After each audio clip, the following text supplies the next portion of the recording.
Hi everybody, it's Jen with Caketastic Cakes, and I'm going to show you how to make a chocolate simple syrup. That's what I'm doing. I'm squirting on those cakes right there.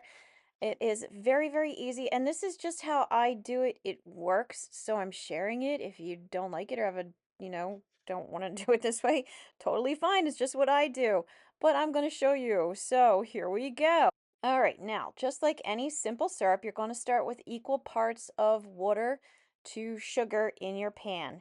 I was going to need the amount to cover three 6-inch cakes, so I didn't need a whole lot. I used a half a cup. It's going to make extra, totally fine. Better to have more than you need than not enough.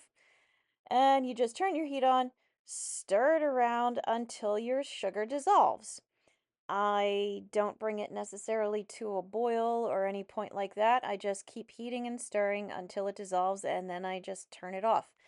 And it takes only a few minutes, so not long at all. And this is all I do to make it into a chocolate simple syrup because right now it's just plain. I add some Hershey syrup to it. That's it. I just put maybe a couple tablespoons in. How much was that? A tablespoon and a half, 2 tablespoons into my half cup volume of each, and it becomes chocolatey. Just again, stir it around till it's well incorporated.